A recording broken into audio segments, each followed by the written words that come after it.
नमस्कार विद्यार्थी मित्रांनो. एमपीएससी राज्यसेवेची यावर्षीची 2025 ची प्रिलिम्स ही 28 सप्टेंबरला होणार आहे. या अभ्यासाच्या आणि या एक्झामच्या दृष्टिकोनातून मागील वर्षी झालेल्या प्रश्नपत्रिकांमधले प्रश्न हे किती महत्त्वाचे असतात आणि आपल्यासाठी एखादा गोल्ड माईन सारखे काम करतात हे आपल्याला नक्कीच माहिती असेल.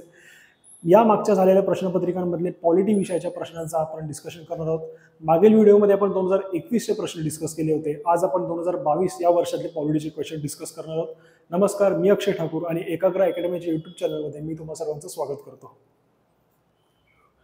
पॉलिटीच्या 2022चा आलेला सेक्शन आपण डिस्कशन करणार आहोत. संसदीय लोकशाहीसाठी निर्माण करण्यात आलेल्या राज्यघटनेत मार्गदर्शक तत्वांचा समावेश करणे हे एक नाविन्यपूर्ण वैशिष्ट्य आहे. ही तत्वे बंधनकारक स्वरूपाची नाहीत, मात्र सत्तेवर जो कोणी येईल तो त्याचा मनमानीपणे वापर करू शकणार नाही. त्याला या तत्वांचा आदर करावा लागेल. त्यांचा भंग झाल्यास त्याला न्यायालयासमोर जबाब द्यावा लागेल. जबाब द्यावा लागणार नाही, परंतु निवडणुकीच्या वेळी मतदारांना निश्चितपणे उत्तर द्यावे लागेल. असं विधान खालीलपैकी कोणत्या प्रमुख नेत्याने केलेलं आहे असा प्रश्न विचारला गेलाय. लक्षात घ्या, लोकशाही ही मार्गदर्शक धोरणाची तत्वे ज्याला DPSP directive principle of state policy असं म्हटलं जातं, ती न्यायालयात बाध्य नाही. न्यायालयीन पुरावारोपण त्यांना शक्य नसतं, परंतु ती मार्गदर्शक तत्वे आहे एखाद्या सरकारसाठी, त्यांच्या कामासाठी. आणि ही DPSPची ही तत्व ही आर्टिकल 36 ते आर्टिकल 51 मध्ये समाविष्ट होतं आणि हे विधान केलेलं होतं डॉक्टर भीमराव आंबेडकर यांनी, ज्यात त्यांनी न्यायालयात या एखाद्या व्यक्तीला जबाबदार धरता येणार नाही, मात्र ती कायदेशीर बंधनकारक नसली तरी प्रशासनासाठी मार्गदर्शक तत्वे म्हणून काम करतील आणि सार्वजनिक तपासणी आणि निवडणूक जबाबदारीच्या अधीन असतात याची खात्री त्यांनी या विधानातून करून दिली. त्यांनी DPSP ही राज्यासाठी त्या सरकारसाठी किती महत्त्वाची मार्गदर्शक तत्वे आहेत त्यातून त्यांनी त्याचा उल्लेख करून दिलेला होता. पुढचा प्रश्न आपण बघूया. भारताच्या नियंत्रक व महालेखा परीक्षकाबाबत खालील विधाने विचारात घ्या. आणि विचारात घेतल्यानंतर बरोबर कोणतं आहे ते विचारण्यात आले, त्यामुळे इकडे मी मगाशी सांगितल्याप्रमाणे मागच्या लेक्चरमध्ये बरोबरची मार्किंग करून घ्यायची आणि पुढे ती विधान वाचायला सुरुवात करायची. विधान 1 आहे ते राष्ट्रपतींची मर्जी असेपर्यंत आपल्या पदावर राहतात. विधान ब, ते सर्वोच्च न्यायालयाच्या न्यायाधीशा इतकेच वेतन घेतात. विधान क, ते पदग्रहण करण्यापूर्वी भारताच्या सर्वोच्च न्यायालयाच्या मुख्य न्यायाधीशांच्या उपस्थितीत शपथ घेतात. आणि विधान ड, फक्त भारताच्या सर्वोच्च न्यायालयाने केलेल्या चौकशीनंतरच त्यांना राष्ट्रपती पदावरून दूर करू शकतात. आता यातली विधानं कोणकोणती बरोबर आहेत असं विचारण्यात आलंय. अ की फक्त ब, की अ आणि क आणि ब आणि ड असे आपल्याला ऑप्शन देण्यात आलेले आहेत. याच्यातलं योग्य उत्तर आहे फक्त विधान बी बरोबर आहे. सॉरी, बाकीची विधानं का चुकीची आपण बघूया. तो राष्ट्रपतींच्या मर्जीपर्यंत पद धारण करतो, तर हे विधान चुकीचं आहे. तो कॅगची नियुक्ती ही 6 वर्षांच्या निश्चित कालावधीसाठी किंवा 65 वर्षे वयाची पूर्ण होईपर्यंत ह्या 2 अटी आहेत. म्हणजे एकतर 6 वर्ष किंवा 65 वर्ष वयापर्यंत. म्हणजे जर 60व्या किंवा 61व्या वर्षी जर नियुक्ती झाली तर 65 वर्ष वयापर्यंत, मग तिथे 4 किंवा 5 वर्षाचा त्याला कार्यकाळ मिळू शकतो. पण जर त्याच्या वयाच्या 58व्या वर्षी किंवा 57व्या वर्षी नियुक्ती झाली तर मात्र 65 वर्ष वयापर्यंत नाही, तर फक्त 6 वर्षांचा कार्यकाळ त्याला मिळत असतो. त्यानंतर विधान ब होतं की सर्वोच्च न्यायालयाच्या न्यायाधीशाला इतकेच वेतन मिळते. हे अगदी योग्य विधान आहे. विधान क होतं की पदभार स्वीकारण्यापूर्वी तो भारताच्या मुख्य न्यायाधीशांसमोर शपथ घेतो किंवा प्रतिज्ञा करतो. तसं नाही, हे विधान चुकीचं आहे. राष्ट्रपती किंवा त्यांच्या वतीने नियुक्त केलेल्या व्यक्तीसमोर तो शपथ घेत असतो, भारताच्या सरन्यायाधीशासमोर नाही. आणि विधान ड होतं सर्वोच्च न्यायालयाच्या चौकशीनंतरच राष्ट्रपती त्याला पदावरून काढून टाकू शकतात. हे विधान सुद्धा चुकीचं आहे. याचं कारण की सर्वोच्च न्यायालयाच्या न्यायाधीशांना काढून टाकण्याच्या प्रक्रियेप्रमाणे सिद्ध झालेलं गैरवर्तन किंवा अक्षमतेच्या आधारावरती म्हणजे इनकॅपॅसिटी या दोन्ही कारणांसाठी संसदेच्या दोन्ही सभागृहांनी विशेष बहुमताने मंजूर केलेल्या ठरावाद्वारेच राष्ट्रपती कॅगला पदावरून काढून टाकू शकतात. त्यामुळे अ, ब आणि ड, अ, क आणि ड ही विधानं चुकीची आहेत. फक्त विधान ब बरोबर आहे. त्यानंतर पुढचा प्रश्न आहे, खालीलपैकी कोण राष्ट्रीय आयोगाच्या पहिल्या अध्यक्ष होता. राष्ट्रीय महिला आयोगाच्या पहिल्या अध्यक्ष आपल्या विचारण्यात आलेला आहे. जर राष्ट्रीय महिला आयोगाचा पॉईंट जर आपण व्यवस्थित अभ्यास केला असेल, नुकताच आपल्या लेक्चरमध्ये तो शिकून झालेला आहे, तर आपल्याला लक्षात येईल की सर्व नावं जी आहेत ही सर्व महिला आयोगाची एकेकाळी अध्यक्ष राहिलेल्या व्यक्ती आहेत. पण आपल्याला प्रश्न विचारले की पहिल्या अध्यक्ष कोण होते, तर त्याचं उत्तर आहे जयंती पटनायक. हे योग्य उत्तर आहे. जयंती पटनायक या आयोगाच्या पहिल्या अध्यक्ष होत्या, ज्या 92 ते 95 या कार्यकाळात त्यांनी काम केलं होतं. त्यानंतर पूर्णिमा अडवाणी, व्ही मोहिनी गिरी आणि विभा पार्थसारथी या सुद्धा राष्ट्रीय महिला आयोगाचे अध्यक्ष त्यांच्या नंतर राहिलेल्या आहेत. पुढचा प्रश्न आहे की भारतीय राज्यघटनेच्या कोणत्या कलमानुसार विधानसभेने तशा आशयाचा ठराव संमत केला असेल तर विधान परिषद स्थापन करण्याचा किंवा रद्द करण्याचा अधिकार हा संसदेस दिलेला आहे. आर्टिकल कोणते ज्याच्याद्वारे विधान परिषद स्थापन होते किंवा निर्गमित केली जाते, असा प्रश्न विचारण्यात आलेला आहे, ज्याचं योग्य उत्तर आपण बघूया. योग्य उत्तर आहे आर्टिकल 169 कलम 169, ज्याच्याद्वारे सभागृहाच्या एकूण सदस्य संख्येच्या बहुमताने आणि उपस्थित असलेल्या आणि मतदान करणाऱ्या सदस्यांच्या किमान 2/3 बहुमताने ठराव मंजूर केला असेल तर एखादा राज्य विधान परिषद निर्माण करण्याचा किंवा रद्द करण्याचा अधिकार हा भारतीय संसदेला आहे. आणि विधान परिषद ज्याला विधान लेजिस्लेटिव्ह काउन्सिल असं सुद्धा संबोधलं जातं, हे भारतातील काहीच राज्यांमध्ये विधिमंडळ अस्तित्व आहे. म्हणजे सेकंड जे हाऊस आपण म्हणू शकतो राज्यातलं, एक आंध्र प्रदेश, दुसरं कर्नाटक, तिसरं महाराष्ट्र, चौथं तेलंगणा, पाचवं उत्तर प्रदेश आणि 6वं बिहार. या 28 पैकी फक्त 6 राज्यांमध्येच विधान परिषद ही अस्तित्वात आहे. ह्यांच्या नंतर पश्चिम बंगाल असेल, ओरिसा असेल किंवा इतर राज्यांकडनं ह्याची मागणी केली जाते, परंतु अजूनपर्यंत त्या राज्यांना विधान परिषद अलॉट करण्यात आलेली नाही. पुढचा आहे भारताचे राष्ट्रपती राज्यघटनेच्या कोणत्या आर्टिकलच्या तरतुदीनुसार सर्वोच्च न्यायालयाकडून सल्ला मागू शकतात. राष्ट्रपती सर्वोच्च न्यायालयाकडून सल्ला मागण्याचा अधिकार जो त्यांना आहे तो कोणत्या आर्टिकल खाली आहे? आर्टिकल आहे 143 अनुच्छेद 143 कलम 143. याद्वारे राष्ट्रपती सर्वोच्च न्यायालयाकडनं सल्लागार अधिकार क्षेत्रामध्ये हे ऍडवायझरी ज्युरिस्डिक्शन ज्याला म्हटलं होतं त्याच्याद्वारे सल्ला मागू शकतात, परंतु सर्वोच्च न्यायालयाने दिलेला सल्ला हा राष्ट्रपतींवर बंधनकारक नाही, हे लक्षात ठेवा. फक्त या सल्ल्यामागचा उद्देश काय असतो तर संवैधानिक गतिरोध जो असतो तो सोडवणं, म्हणजे कॉन्स्टिट्युशनल डेडलॉक जो असतो तो सोडवणं किंवा लिगल एक्सपर्टाईज सर्वोच्च न्यायालयाची मिळवणं आणि कॉन्स्टिट्युशनलिझम ज्याला म्हटलं जातं, संविधानाचे जे तत्व आहे ते अधिक मजबूत होणं, हे त्याच्या मागचा उद्देश आहे.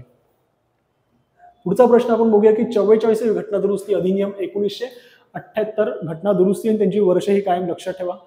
44वी घटना दुरुस्ती अधिनियम 1978 द्वारे खालीलपैकी कोणत्या तरतुदी करण्यात आलेल्या आहेत? अखिल भारतीय न्यायिक सेवा निर्माण करण्याबाबत तरतूद करण्यात आली. विधान ब मंत्रिमंडळाने दिलेला सल्ला एकदा पुनर्विचारार्थ परत पाठवण्याचा राष्ट्रपतीस अधिकार देण्यात आला. राष्ट्रपती राष्ट्रीय आणीबाणीच्या काळात अनुच्छेद 20 आणि अनुच्छेद 21 यांच्याद्वारे हमी दिलेले मूलभूत अधिकार हे निलंबित करता येणार नाही अशी तरतूद करण्यात आली. आणि विधान ड राज्यसूचीतील 5 विषय समवर्ती सूचीत हलविण्यात आले. ही 4 विधाने दिलेली योग्य कोणत्या तरतुदी करण्यात आलेल्या असं विचारण्यात आलेलं आहे. तर लक्षात घ्या, तरतुदी 1978च्या 44व्या घटना दुरुस्ती कायद्याने भारतीय संविधानात अनेक महत्वपूर्ण तरतुदी आणल्या होत्या, ज्यांचा मुख्य उद्देश 42वी घटना दुरुस्ती जी आणीबाणीच्या काळात इंदिरा गांधींकडून केली गेली, ज्याला मिनी संविधान असं सुद्धा संबोधलं जातं, त्यातल्या ज्या काही अन्यायकारक आणि चुकीच्या घटना दुरुस्तीचे जे काही कलम होती, जे काही तरतुदी होत्या त्या पलटवण्यासाठी 44वी घटना दुरुस्ती महत्वाची ठरलेली होती. आणि त्यात केलेले बदल उलटवणारी लोकशाहीची तत्व जी होती पुनर्स्थापित करणे हा 44व्या घटना दुरुस्तीचा मुख्य उद्देश होता. याच्यात करण्यात आलेली कोणकोणती तरतूद होती तर विधान अ मध्ये म्हणण्यात आलं होतं की अखिल भारतीय न्यायिक सेवेच्या निर्मितीसाठी तरतूद. तर लक्षात घ्या, ही तरतूद याच्यात नव्हती. विधान ब राष्ट्रपतींना मंत्रिमंडळाचा सल्ला एकदा पुनर्विचारासाठी परत पाठवण्याचा अधिकार दिला. तर हे विधान बरोबर आहे. 44व्या घटना दुरुस्तीने राष्ट्रपतींना मंत्रिमंडळाला त्यांच्या सल्ल्याचा पुनर्विचार करण्यास भाग पाडण्याचा अधिकार दिला, जरी राष्ट्रपतींनी पुनर्विचारातील सल्ल्यानुसार कार्य करण्यास बांधील असले तरीही. त्याच्यानंतर विधान क पुढे दिलेलं होतं की राष्ट्रीय आणीबाणीच्या काळात कलम 20 आणि 21 द्वारे हमी दिलेले मूलभूत अधिकार निलंबित केले जाऊ शकत नाहीत. तर हे विधान देखील अगदी बरोबर आहे. आणि वाक्य ड होतं राज्यसूचीतून समवर्ती यादीत 5 विषय ट्रान्सफर करण्यात आले, मूव्ह करण्यात आले. तर हे 44व्या घटना दुरुस्ती कायद्याने नाही, तर 1976च्या 42व्या घटना दुरुस्ती कायद्याने हे राज्यसूचीतील विषय हे समवर्ती सूचीमध्ये, म्हणजे ज्याला कॉन्करंट लिस्ट म्हटलं जातं, त्याच्यामध्ये ट्रान्सफर करण्यात आले होते. त्यामुळे योग्य उत्तराचा पर्याय आहे ब आणि क. ह्या 2 तरतुदी ज्या योग्य आहेत, अ आणि ड चुकीचे आहेत. पुढचा प्रश्न आपण बघूया, खालीलपैकी कोणत्या समित्यांमध्ये संसदेच्या दोन्ही सभागृहांच्या प्रतिनिधींचा समावेश असतो? समित्या आहेत अनुसूचित जाती व अनुसूचित जमाती यांच्या कल्याणासाठीची समिती, बी महिला सबलीकरण समिती, सी कामकाज सल्लागार समिती, डी विशेषाधिकार समिती आणि ई अंदाज समिती. या 5 मधल्या कोणत्या समित्यांमध्ये संसदेच्या दोन्ही सभागृहामधल्या सदस्यांचा समावेश असतो असा प्रश्न विचारण्यात आलेला आहे. अनुसूचित जाती आणि जमाती कल्याण समिती, आपण समिती काय असते बघूया. तर यात दोन्ही सदस्यांची संयुक्त समिती आहे, बरोबर. महिला सक्षमीकरण समिती ही सुद्धा संयुक्त समिती आहे, बरोबर. व्यवसाय सल्लागार समिती, तर लक्षात घ्या लोकसभेची स्वतंत्रपणे आणि राज्यसभेची ती स्वतंत्रपणे असते. दोन्ही सभागृहांची स्वतंत्र समिती असते जी सभागृहाच्या कामकाजासाठी नेमली गेली असते, ती संयुक्त नसते. विशेषाधिकार समिती व्यवसाय सल्लागार समितीप्रमाणेच विशेषाधिकार समिती सुद्धा प्रत्येक सभागृहात स्वतंत्रपणे असते, संयुक्त समिती नाही. इथे सुद्धा संयुक्त समिती नाही. पुढची समिती होती अंदाज समिती, ज्याच्या सुद्धा ही केवळ लोकसभेची समिती आहे, ही राज्यसभेमध्ये अस्तित्वात नाही. त्यामुळे योग्य उत्तराचा पर्याय क्रमांक 4 जो तिथे देण्यात आलेला ए आणि बी याच दोन समित्यांमध्ये संयुक्तपणे दोन्ही सभागृहांचे सदस्य असतात. पुढचा प्रश्न आहे राष्ट्रीय अनुसूचित जाती म्हणजे नॅशनल शेड्यूल कास्ट कमिशन याची स्थापना कोणत्या कलमानुसार, राज्यघटनेच्या कोणत्या कलमानुसार करण्यात आली असा प्रश्न विचारण्यात आलेला आहे.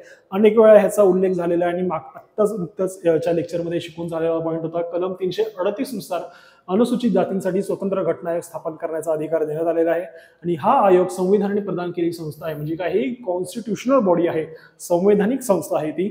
आणि या आयोगात सुरुवातीला एससी आणि एसटी यांच्यासाठी एकत्रितपणे आयोग होता, एससी आणि एसटीचा. परंतु 91व्या घटना दुरुस्तीच्या नंतर 2003 सालची ही घटना दुरुस्ती दोघांचे स्वतंत्र आयोग निर्माण करण्यात आले. म्हणजे जो आधी national schedule caste and schedule tribes commission होता, तो नंतर नॅशनल शेड्यूल कमिशन आणि नॅशनल शेड्यूल ट्राईब कमिशन असे स्वतंत्रपणे बनवण्यात आले. या समितीची रचना फक्त लक्षात ठेवा, एक अध्यक्ष, एक उपाध्यक्ष आणि 3 सदस्य असतात. म्हणजे 1+1+3. राष्ट्रपती यांची नियुक्ती करताना कार्यकाळ 3 वर्षे किंवा केंद्र सरकार ठरवेल त्यानुसार त्या सदस्यांचा कार्यकाळ असतो. पुढचा प्रश्न आहे 13 डिसेंबर 1946 रोजी कोणी भारताच्या घटना समितीमध्ये उद्दिष्टांचा ठराव मांडला. उद्दिष्टांचा ठराव म्हणजे ज्याला ऑब्जेक्टिव्ह रिझोल्युशन म्हणून आपण ओळखतो, ज्याच्यावर आधारित आपल्या संविधानाची प्रस्तावना जी आहे, जी आपलं प्रिएम्बल ऑफ कॉन्स्टिट्यूशन ज्याला आपण म्हणतो, ते निर्माण करण्यात आलं या ऑब्जेक्टिव्ह रिझोल्युशनच्या आधारात. जर तुम्हाला हे उत्तर माहिती असेल, हा ऑब्जेक्टिव्ह रिझोल्युशनच्या द्वारे प्रिएम्बल घेण्यात आलं, तर तुम्हाला अर्थात लक्षात येईल की हा पंडित जवाहरलाल नेहरू यांनी मांडलेला ठराव होता, ज्याच्याद्वारे आपल्या संविधानाचा प्रस्तावनाही निर्माण करण्यात आली. 13 डिसेंबर 1946 रोजी पंडित जवाहरलाल नेहरूंनी भारताच्या संविधान सभेत ऐतिहासिक असणारा असा उद्दिष्टांचा ठराव मांडला, ऑब्जेक्टिव्ह रिझोल्युशन. लक्षात ठेवा, कारण बऱ्याच ठिकाणी उद्दिष्टांचा ठराव, उद्दिष्ट ठराव या असं वेगवेगळे शब्दरचना असतात, त्यावेळी इंग्रजी टर्म जी आहे ही त्याची लक्षात ठेवा, ऑब्जेक्टिव्ह रिझोल्युशन. ती मांडली होती पंडित नेहरूंनी, ज्याच्यात संविधानाच्या मसुद्याचे मार्गदर्शन करणारी मूलभूत तत्वे आणि तत्वज्ञान मांडण्यात आलं होतं, ज्याच्यात स्वतंत्र सार्वभौम प्रजासत्ताक आपलं भारत आहे घोषित केलं होतं आणि सर्व नागरिकांसाठी न्याय, समानता, स्वातंत्र्य आणि बंधुता या आकांक्षांची तत्व आपल्याकडनं मांडण्यात आलेली होती. आणि 22 जानेवारी 1947 रोजी संविधान सभेने हा प्रस्ताव स्वीकारला, ज्याची सुधारित आवृत्ती आपल्या भारतीय संविधानाची प्रस्तावना आहे. पुढचा प्रश्न आहे खालील विधाने विचारात घ्या म्हणण्यात आलेलं आहे. विभागीय खटल्यासह म्हणजे डिपार्टमेंटल प्रोसिडिंग्स कोणत्याही खटल्यात कोणत्याही व्यक्तीस एकाच गुन्ह्यासाठी एकापेक्षा अधिक वेळा, एकाच गुन्ह्यासाठी मार्क करून ठेवायची, तिथे महत्वाचे टर्म्स आलेले असेल, एकाच गुन्ह्यासाठी एकापेक्षा अधिक वेळा आरोपी केले जाणार नाही व एकापेक्षा अधिक वेळा शिक्षा दिली जाणार नाही, असं विधान अ आहे. विधान ब काय आहे ते बघू. स्वतःविरुद्ध साक्ष न देण्याबाबतचे संरक्षण म्हणजे सेल्फ इन्क्रिमिनेशन, हे संरक्षण तोंडी आणि कागदोपत्री पुरावे या दोन्ही बाबतीत लागू आहे असं म्हणण्यात आलंय. त्यानंतर विधान सी आहे, स्वतःविरुद्ध साक्ष न देण्याबाबतचे संरक्षण फौजदारी आणि दिवाणी अशा दोन्ही प्रकरणांमध्ये, खटल्यांमध्ये लागू आहे. ही विधाने विचारात घेण्यास आपल्याला सांगण्यात आलेले की ह्याच्यातले उत्तराचं बघूया, विधानांचं विश्लेषण करूया. विधान अ देण्यात आलेले, कोणत्याही व्यक्तीवर एकाच गुन्ह्यासाठी एकापेक्षा जास्त वेळा खटला चालवला जाणार नाही. तर हे विधान भारतीय संविधानाच्या कलम 20(2) मध्ये समाविष्ट असलेल्या दुहेरी धोका, ज्याला डबल जिओपार्डी असं म्हणतात, या तत्वांचा संदर्भ देते. पण कलम 20(2)च्या अंतर्गत दुहेरी धोक्यापासून संरक्षण विशेषतः फक्त फौजदारी गुन्ह्यांसाठी न्यायालय किंवा न्यायाधिकरणाद्वारे खटला चालवणे आणि त्याच्याद्वारे होणाऱ्या शिक्षेसाठी लागू आहे. हे प्रकरण विभागीय किंवा प्रशासकीय कारवाईला लागू होत नाही. जे एखाद्या व्यक्तीला फौजदारी न्यायालयात निर्दोष मुक्त केले गेले किंवा दोषी ठरवले गेले तरीही त्याचा दुसरा खटला स्वतंत्रपणे सुरू होऊ शकतो. त्यामुळे विधान अ हे चुकीचे आहे. स्वतःवर आरोप करण्यापासून संरक्षण हे तोंडी पुरावे आणि कागदोपत्री पुरावे या दोन्ही बाबत लागू आहे. हे विधान भारतीय संविधानाच्या कलम 20(3) शी संबंधित आहे, जे स्वतःवर आरोप करण्यापासून संरक्षण करते. हे स्वतःवर आरोप करण्यापासून संरक्षण हे तोंडी पुरावे आणि आरोपीला दोषी ठरवू शकणाऱ्या कागदोपत्री पुरावे या दोन्हींसाठी लागू होते आणि विधान बी त्यामुळे बरोबर आहे. पुढचं विधान आपण बघूया काय म्हणण्यात आलं की स्वतःवर आरोप करण्यापासून संरक्षण हे फौजदारी आणि दिवाणी दोन्हींसाठी लागू आहे. तर भारतीय संविधानाच्या कलम 20(3) अंतर्गत स्वतःवर आरोप करण्यापासून संरक्षण विशेषतः फौजदारी कारवाईत उपलब्ध आहे. जिथे एखाद्या व्यक्तीवर गुन्ह्याचा आरोप असतो ते दिवाणी कार्यवाहीला लागू होत नाही. हा दिवाणी शब्द आल्यामुळे हे विधान काय ठरतं, चुकीचं ठरतं. विधान ब मग अशी उल्लेख झाला ते काय आहे, बरोबर आहे. त्यामुळे ह्याचं योग्य उत्तर आहे फक्त विधान बी बरोबर आहे. बरोबर कोणतंही विधान ते आपल्याला विचारण्यात आले होतं. अ आणि क का चुकीचं हे आपण मांडलेलं आहे. पुढचा प्रश्न काय आहे बघूया. खालील विधाने विचारात घेऊन योग्य तो पर्याय निवडा. योग्य आपल्याला विचारण्यात आलेलं आहे. विधान काय ते बघूया. तर राज्यघटनेतील अनुच्छेद 371 अ मध्ये नागालँडसाठी विशेष तरतुदी करण्यात आलेल्या आहेत. विधान ब म्हणण्यात आले की नागांच्या धार्मिक आणि सामाजिक प्रथांच्या बाबतीत संसदेच्या कोणत्याही कायद्यास नागालँड विधानसभेच्या मान्यतेशिवाय लागू करण्यात येत नाही. आणि विधान क ट्युएनसांग हा नागालँडमधील सर्वाधिक विकसित जिल्हा आहे. आता मी विद्यार्थ्यांना लेक्चरमध्ये बऱ्याच वेळा सांगत असतो की आपल्या महाराष्ट्र किंवा लगतची गुजरात, कर्नाटक, आंध्र प्रदेश, तामिळनाडू ह्या राज्यांची विचारले गेलेले प्रश्न जे काही असतील ते तुमच्याकडनं एक वेळ चुकले. महाराष्ट्राची राजधानी मुंबईच्या ऐवजी पुणे म्हणून तुम्ही लिहिलात तरी एक वेळ चालेल. परंतु येणाऱ्या परीक्षांमध्ये सतत नॉर्थ ईस्ट स्टेट जे आहेत, ईशान्येकडील जी राज्य आहेत त्यांच्यावरती भरभरून प्रश्न विचारले जातात. मग त्या राज्यांची निर्मिती असेल, त्या राज्यांच्या राजधान्या असतील, त्यांची निर्मिती कोणत्या वर्षी झाली, त्यातले प्रमुख कलमं कोणकोणती आहेत ती बघत चला, हे मी वारंवार सांगितलंय. त्यामुळे हा प्रश्न तसा कठीण नाहीये. ह्याचं योग्य उत्तर आपण काय आहे ते बघूया. विधान अ देण्यात आलं की नागालँडसाठी विशेष तरतुदी संविधानाच्या कलम 371 अ मध्ये केलेल्या आहेत. तर अर्थात हो, हे विधान बरोबर आहे. विधान ब मध्ये करण्यात आले की ह्याच्यात संसदेचा कोणताही कायदा नागालँडला लागू होणार नाही जोपर्यंत नागालँडची विधानसभेने ठरावाद्वारे ते आपल्यावर लागू करण्याचा निर्णय घेतलेला नसेल. तर हे विधान सुद्धा बरोबर आहे. आणि विधान सी देण्यात आले की ट्युएनसांग हा नागालँडमधील एक महत्वाचा जिल्हा म्हणण्यात आलं होतं. तर लक्षात घ्या की नागालँडमधील तो एक महत्वाचा जिल्हा असला तरी तो सर्वात विकसित जिल्हा नाही. त्यामुळे विधान सी हे चुकीचं ठरतं आणि त्यामुळे विधान अ आणि ब बरोबर असल्याने योग्य पर्याय आहे पर्याय क्रमांक 1. पुढचं विधान आपण बघूया. प्रश्न बघूया. खालीलपैकी कोणते भारताच्या परराष्ट्रीय धोरणाचे पंचशील तत्व नाही. भारताने आपल्या परराष्ट्र धोरणाच्या संदर्भात एक तत्वांची 5 तत्वांची एक यादी जाहीर केली होती. त्यात काही तत्व आपल्याला देण्यात आले की एकमेकांच्या प्रादेशिक अखंडता आणि सार्वभौमत्वाचा आदर करणे. लक्षात घ्या कोणतं नाही असं विचारणार आहे, त्यामुळे इकडे आधीच रॉंगची मार्किंग करून ठेवा. त्यानंतर परस्परांच्या अंतर्गत विषयांमध्ये हस्तक्षेप न करणे, शांततापूर्ण सहअस्तित्व आणि डी यापैकी नाही असे 4 पर्याय देण्यात आलेले आहेत. ज्याच्यातलं पंचशील तत्व जर आपण बघितलं तर एकमेकांच्या प्रादेशिक अखंडतेबद्दल आणि सार्वभौमत्व परस्पर आदर योग्य आहे. परस्पर आक्रमकता म्हणजे कोणावरही आक्रमण न करणं, एकमेकांच्या अंतर्गत बाबीमध्ये परस्पर हस्तक्षेप न करणं, समानता आणि परस्पर लाभ आणि शेवटचा आहे शांततापूर्ण सहअस्तित्व म्हणजे पीसफुल को एक्झिस्टन्स ज्याला म्हणतो आपण. तर हे 5 भारताची परराष्ट्र धोरणाची 5 तत्व आहेत ज्याच्यामध्ये सर्वच्या सर्व त्या ऑप्शनमध्ये होती. त्यामुळे उत्तर येतं 4 वरीलपैकी काहीही नाही. हे या प्रश्नाचं उत्तर आहे. पुढचा प्रश्न आपण बघूया. खालील विधाने विचारात घेऊन योग्य पर्याय निवडा असं आपल्याला सांगण्यात आलेलं आहे. 2011 साली 97व्या घटना दुरुस्तीद्वारे सहकारी संस्था म्हणजे कोऑपरेटिव्ह ऑर्गनायझेशन्स हा विषय राज्यघटनेत समाविष्ट करण्यात आला. अनुच्छेद 19(1) क मध्ये सहकारी संस्था स्थापन करण्याचा अधिकार बहाल करण्यात आला फंडामेंटल राईट्स मध्ये. त्यानंतर लॉर्ड कर्झन यांच्या कारकिर्दीमध्ये भारतातील पहिला सहकारी कायदा पारित केला गेला. कोण तर लॉर्ड कर्झन. ही 3 विधान महत्वाची देण्यात आलेली आहेत. विधान 1 बरोबर आहे. 2011 मध्ये 97व्या घटना दुरुस्तीद्वारे सहकारी संस्था हा विषय समाविष्ट झाला. त्यानंतर सहकारी संस्था स्थापन करण्याचा अधिकार हा 19(1) मध्ये म्हणजे आपल्या फंडामेंटल राईट्स मध्ये मूलभूत हक्कांमध्ये तो समाविष्ट झाला. ते विधान सुद्धा बरोबर आहे. आणि भारतात सहकारी संस्थांशी संबंधित पहिला कायदा हा लॉर्ड कर्झनच्या काळात 1904 मध्ये स्थापित करण्यात आला. तर त्यामुळे हे विधान सुद्धा योग्य ठरतं. त्यामुळे ए, बी आणि सी ही तिन्ही विधाने बरोबर आहेत म्हणून योग्य उत्तर हे पर्याय क्रमांक 4. पुढील प्रश्न बघूया आपण. संघराज्य अथवा राज्य यांच्या नियंत्रणाखालील नागरी पदावर कार्यरत असणाऱ्या व्यक्तींना बडतर्फ करणे, पदावरून दूर करणे किंवा पदावनत करणे यांच्या संदर्भात अनुच्छेद 311 बाबत खालीलपैकी कोणते विधान चुकीचे आहे असा प्रश्न विचारण्यात आलेला आहे.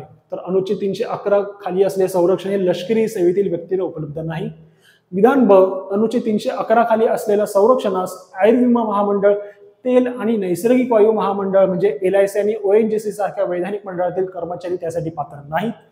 विधान तिसरं आहे अनुच्छेद 311 मधील तरतुदी या केवळ स्थायी स्वरूपाच्या नागरी कर्मचाऱ्यांनाच लागू आहेत. अस्थायी म्हणजे टेम्पररी कर्मचारी त्या लागू नाहीत.